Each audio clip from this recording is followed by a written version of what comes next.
Gente, boa tarde. Eu sou Marcos Vinícius, estudante de pós-graduação, BPGZou, da UESC, e vou estar falando um pouco hoje sobre uma das propostas do meu projeto de mestrado. Primeiro, eu queria só salientar que a proposta inicial que eu tinha feito não seria com trabalhar com lagartos, mas trabalhar com anfíbios, mais precisamente com uma perereca bromelígena, a Florida amadoi, endêmica aqui do estado da Bahia, da região do bioma Mata Atlântica. Porém, devido ao atual cenário que nós estamos vivendo, então não foi possível dar continuidade às coletas que eu havia iniciei. E a gente, junto com o Yuri, a gente pensou em outras propostas para poder trabalhar durante o mestrado, né? A gente discutiu bastante e chegou a conclusão, né? Chegou a esse projeto, que na verdade era um projeto que já estava em andamento, né? Alguns integrantes do laboratório da UESC já tinham iniciado esse trabalho, então eu estou dando prosseguimento a ele. E é isso. Né? O trabalho, por hora, ele está intitulado como Modelagem de nicho ecológico para a espécie de Enolepossoma, perspectivas futuras e implicações para a conservação. Esse trabalho está sendo realizado sobre a orientação do professor Yuri Ribeiro Dias e com a orientação do Mirko Sola. Então, queria iniciar falando um pouco sobre as mudanças climáticas, né? Nas últimas décadas, o nosso planeta ele vem sofrendo bastante com diferentes impactos associados a diferentes fatores, dentre eles alguns casos causados, em sua maioria, na verdade, pela ação antrópica. Eu destaco aqui as mudanças climáticas, né?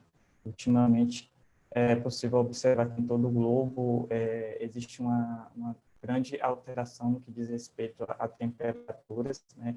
Temperaturas normais, elas vêm sendo alteradas em diferentes ecossistemas e isso tem seus efeitos nas diferentes espécies que habitam em determinadas regiões, certo?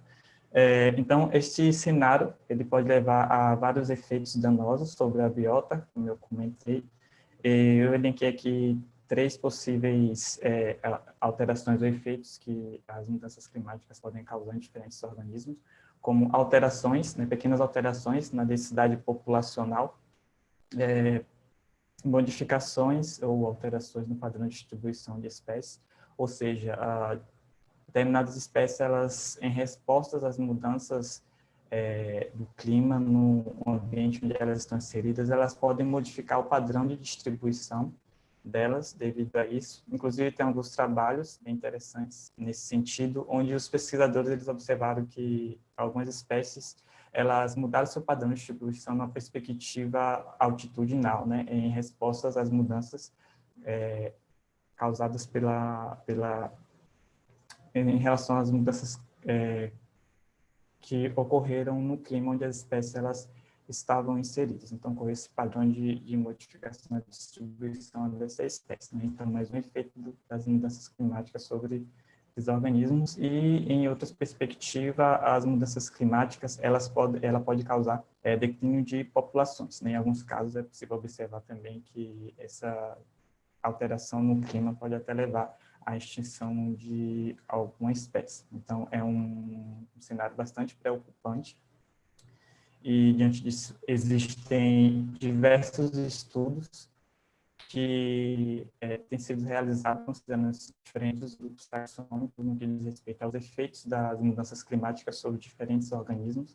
Trouxe aqui 4, mas, obviamente, existem trabalhos com uma gama muito grande de organismo em relação a esses aspectos, né? Existem trabalhos com plantas, por exemplo, com anfíbios, existem bastante trabalhos com anfíbios, né? Evidenciando quão as mudanças climáticas podem afetar esses organismos. Trabalhos com aves, existem muitos trabalhos com aves também, e geralmente esses trabalhos eles estão relacionados à mudança no padrão migratório, né? Quanto que as mudanças climáticas podem interferir nos padrões migratórios de algumas espécies de aves. Existem muitos trabalhos também com répteis, enfim, uma gama de trabalho. pode ser encontrado na literatura, né? E isso demonstra que as mudanças climáticas ela pode influenciar de diversas maneiras, em diferentes escalas, sobre os diferentes organismos, e evidencia cada vez mais a necessidade de mais pesquisas no âmbito das mudanças climáticas e efeitos sobre essas espécies. Então, falando um pouco sobre uma parte desses organismos que são afetados pelo clima, mudança no clima, né? Falando um pouco sobre os ectotérmicos. Esses grupos de animais, eles são considerados bastante sensíveis às alterações do clima no ambiente onde esses animais estão inseridos. E por se tratarem de animais que regulam a sua temperatura corporal de acordo com a temperatura do ambiente, de acordo com o ambiente, na verdade, esses organismos necessitam de condições térmicas ideais ou ótimas para que eles possam sobreviver, né, para que eles possam ter permanência no ambiente onde eles estão inseridos. Deste modo, pequenas alterações no ambiente podem alterar de maneira significativa a fisiologia e o comportamento desses animais e, por consequência, sua prevalência no ambiente onde eles existem. Né? Apesar de ter alguns trabalhos que evidenciam que ectotérmicos, assim, de maneira geral, eles apresentam uma plasticidade no que diz respeito às mudanças, a variações de temperaturas no ambiente, né? Foi observado que essa tolerância térmica, né, a gente pode chamar de tolerância térmica em relação a essas modificações, ela não se mostra tão eficiente quando se considera um panorama de mudanças no clima mais rigorosas ou mais evidentes. Ou seja, apesar de ter essa plasticidade, não é característica que pode, digamos que, salvar o animal ou fazer com que ele realmente consiga se estabelecer no ambiente de maneira que ele não venha a ser prejudicado. Né? Ou seja, o clima, as mudanças climáticas têm uma influência muito grande nos ectotérmicos. Isso demonstra ser um pouco mais evidente justamente por conta dessa característica fisiológica desse grupo. Então, ainda dentro dos ectotérmicos, falar um pouco sobre a espécie alvo do meu projeto de pesquisa, que são espécies do gênero Leposoma. Essas espécies do gênero são pequenos lagartos que vivem geralmente sobre as serrapilheiras de florestas úmidas tropicais, e atualmente elas estão restritas ao bioma Mata Atlântica, né? Ocorre aqui ao longo do bioma Mata Atlântica. Isso aqui é um mapa para que possa ficar melhor para entender como se dá a distribuição dessas espécies. Então, atualmente são conhecidas e descritas 6 espécies para o gênero, que é o Lepossoma cinepolax, Lepossoma trans, Lepossoma batutensis, Lepossoma nonodactylus, Lepossoma puck e Lepossoma issincotes. Uma outra espécie candidata, ela ainda está para ser descrita, mas já sabe que é uma nova espécie para o gênero, então, mais precisamente, são 7 espécies para o gênero Lepossoma. Então, como vocês podem observar aqui, em quadradinho coloração rosa a laranja, a espécie Lepossoma sinex, que apresenta uma distribuição, como vocês podem observar aqui, ao longo dos estados da Bahia, Espírito Santo e do Rio de Janeiro. Essa espécie ela se encontra um pouco mais aglomerada aqui no estado da Bahia. Né? Observe que todas são pertencentes ao bioma Mata Atlântico, para um pouco mais à frente. Então, anteriormente, esse gênero era dividido em 2 grupos. O primeiro grupo, um dos grupos, seria o Lepossoma parietale, composto por 11 espécies que corria entre a Costa Rica e a floresta amazônica.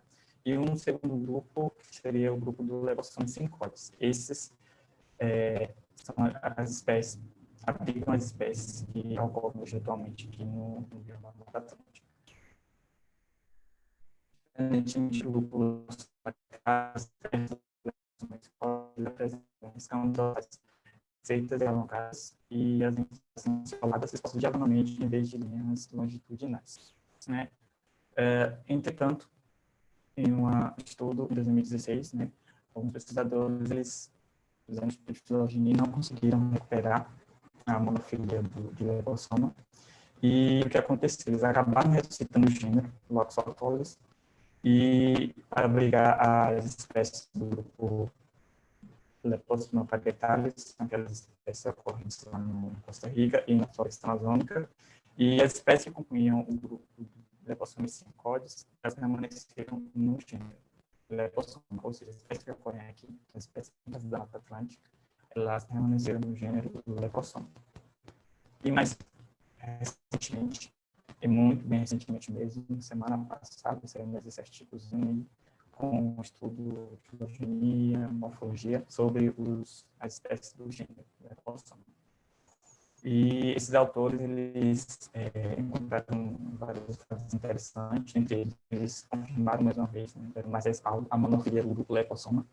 Além disso, eles conseguiram estabelecer relação de parentesco entre espécies dentro do gênero e disponibilizaram também novos registros de ocorrência para as espécies, além de essa nova espécie candidata ser confirmada em história de análises moleculares e morfologia como uma nova espécie. Então, vai mais uma espécie realmente para ser descrita para o gênero. Bem, entre esses lepossomas que são registrados atualmente, a espécie Lepossoma sincoide que apresenta uma maior distribuição geográfica. Anteriormente, né, ela é a espécie que tem maior número de registros, né, a espécie que apresenta maior abrangência na sua distribuição, como vocês podem observar aqui. E as demais espécies, elas são conhecidas, né, tanto como a sincoide para a Mata Atlântica, mas elas são restritas para a região da Bahia, do estado da Bahia. Esse quadrado aqui delimitando, vocês podem observar, a maioria estão, enfim, a maioria das espécies, né, estão restritas ao estado da Bahia, um pouco mais da região sul. E tem uma espécie, Lepossoma bacteritense, que é a espécie que ocorre um pouco mais distante em relação às coisas correntes, que ocorre em brejos de altitudes, aqui no estado do Ceará. Vocês podem observar, e tem uma ocorrência aqui também no estado de Alagoas, só que esse mapa ele não é atualizado. Enfim, essa seria basicamente a distribuição das espécies do gênero ao longo do bioma. Como eu falei, as espécies elas são restritas a poucas localidades de ocorrência, né? Incluindo também essa nova espécie, que ela é registrada aqui para a região do estado da Bahia. E essas áreas, elas apresentam ser, né, como existem muitas espécies ocorrendo nesse ambiente, elas apresentam ser áreas bastante importantes para o estabelecimento de diferentes espécies de Lepossoma. São áreas interessantes para que se possam realizar e entender estudos de padrões de diversidade da esse é o do gimnotalmídeos. Perdão. Bem, embora a região apresente essa alta diversidade para o gênero, como eu já falado, metade dessas espécies, ou mais precisamente 3 delas, estão ameaçadas de extinção, seria a Lepossoma necans, Lepossoma cook e Lepossoma nonodac. Foram consideradas ameaçadas de extinção. Isso devido principalmente pela perda de fragmentação celular, que essas espécies habitam o bioma Mata Atlântica constantemente, né? Esse bioma tem um histórico muito grande de fragmentação proveniente da ação humana. E, além disso, os nonodaques, os Lepossoma eles foram registrados principalmente no topo de áreas de altitude, em pontos relativamente isolados, né? Que eles podem dificultar, de certa maneira, o fluxo gênico entre essas populações, considerando cada espécie. Existem alguns estudos nessa área onde espécies de Lepossoma ocorrem, mas a maioria são estudos, né, de descrição de novas espécies. Eu estou dizendo isso, né? Essa região pode ser considerada como uma região de hotspot de diversidade, justamente pela ocorrência desses indivíduos naquela região. E, então, é importante que se realize mais estudos nesse sentido. Né? Os inventários que existem atualmente, né, a literatura, os trabalhos que foram realizados, por exemplo, relacionados com a heterofamia, indicaram que essas áreas apresentam uma elevada riqueza de espécies. Né? Mas ainda a importância de se realizar estudos com as espécies, levando em consideração que são espécies raras, são espécies que apresentam poucos pontos de distribuição conhecidos, e então é importante entender mais estudos que possam entender como essa espécie está estabelecida no ambiente onde ela está inserida, quais são os fatores que podem influenciar na sua distribuição, e para isso temos uma ferramenta muito utilizada ultimamente, que é uma modelagem de nicho ecológico, ou uma modelagem de distribuição de espécies. Né? Alguns autores vão dizer que são sinônimos, outros vão dizer que são diferentes. Enfim, essa ferramenta é uma ferramenta bastante utilizada ultimamente para estudos, principalmente aqueles estudos que visam, que têm caráter de conservação. Por exemplo, uma espécie que está ameaçada, em risco de extinção, uma ferramenta bastante utilizada. Então, a modelagem de nicho ecológico é uma ferramenta que tem sido utilizada frequentemente para identificar áreas com alta adequabilidade.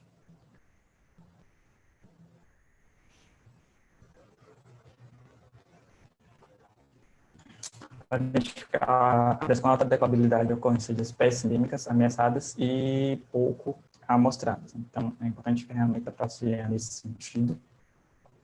Por quê? Suponhamos que eu tenha o registro de distribuição de ocorrências de uma determinada espécie, e eu quero saber se existe alguma área, né, levando em conta os pontos de distribuição que eu já conheço. Se existe mais alguma área ali no entorno dessa espécie ocorre que seja uma área potencial para que essas espécies ela possa ocorrer também, ela possa estar lá. Então, a modelagem de nicho também auxilia nesse sentido, né? E a aplicação dessa metodologia é associada à validação do campo, ou seja, aplico a modelagem e posteriormente eu vou verificar se, por exemplo, se realmente a espécie ela pode ocorrer, se a espécie está realmente nessa área que foi predita como possível área de ocorrência da espécie. E assim gerar novos dados de distribuição geográficas para diferentes espécies. Não é importante ainda quando se trata de espécies raras. Essa ferramenta também permite estimar previsões. Posso estimar previsões para verificar se no futuro, para 2050, por exemplo, 2060, se, de acordo com os diferentes cenários climáticos, se para esses anos haverá áreas adequadas para que a espécie possa ocorrer ou não. Mesmo eu posso fazer para o passado, né? Verificar como uma determinada espécie ela estava distribuída no passado. Então, essa ferramenta, né, permite todos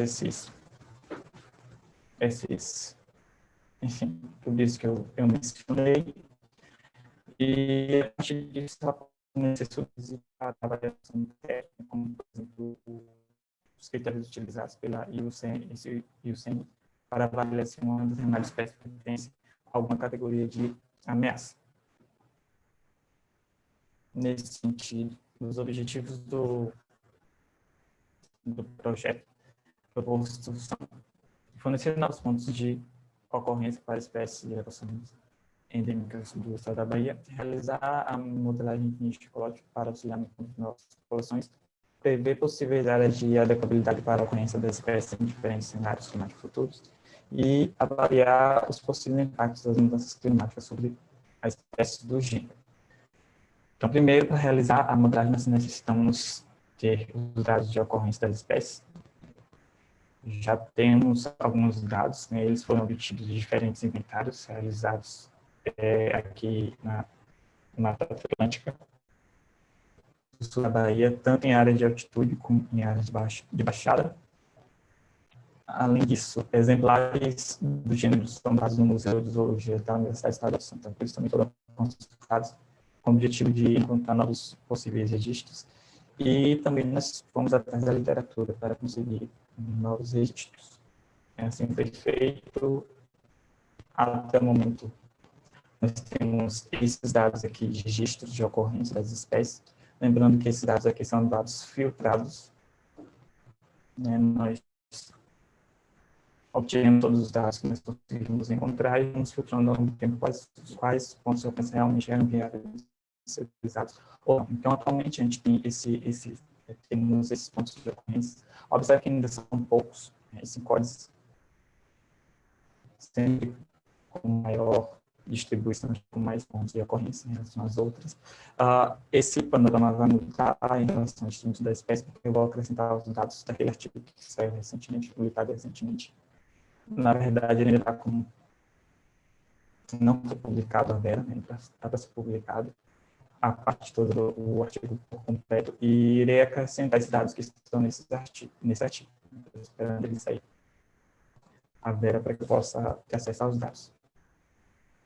Bem, para fazer a modelagem, nós necessitamos de variáveis climáticas. Né? Nós temos acesso a essas variáveis a partir da base de dados WorldClim.